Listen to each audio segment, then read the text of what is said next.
Okay, this is the second video for Unit 6, Segment 4 Mutations. In the first video, we just briefly covered the definition of mutations and the fact that there are gene mutations as well as chromosomal mutations. So this slide right here is one that you will want to reproduce in your notes. It's an excellent flow chart. We have mutations as the general category at the top. Branching off of mutations, we have what we discussed, gene mutations. You can also call them point mutations. So in your notes you can put gene mutations, aka point mutations. Okay, they really kind of mean the same thing.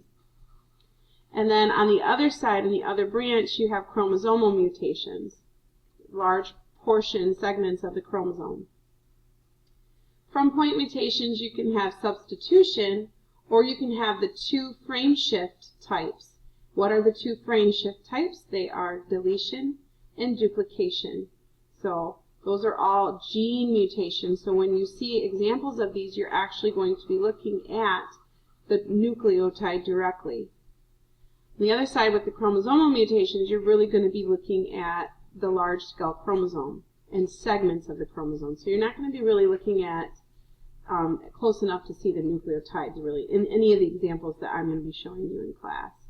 So the four examples or the four types of chromosomal mutations are deletion, replication, inversion, and translocation. So those are all going to be underneath that umbrella of chromosomal mutations. So I think when you're given an example, the best thing is to ask yourself, am I looking at a gene mutation? Am I looking at a point mutation like nucleotides? Or am I looking at the whole chromosome? What am I looking at? And then once you determine that, then you'll work your way down to what type. Now, what type am I seeing? So in your book, there are specific disorders that are associated with mutations, and you're going to see that on these pages here, so you're welcome. I invite you to look at those. We're going to be looking at them in class if you haven't already, but cystic fibrosis, sickle cell anemia, Down syndrome, Turner syndrome, Klinefelters, and we've learned a little bit about these in another unit as well. Okay? The last thing I want to make sure you understand is that where the mutation happens, the type of cell that it happens in actually does matter on the ramifications. So on whether or not the next generation is going to be impacted. So somatic cells are also just your typical body cell, like your skin cell, your nerve cell, your muscle cell. And if you have a mutation that exists in your somatic cells, that's going to infect just you. That's going to impact just you. You're going to have that problem if there is a problem associated with the mutation.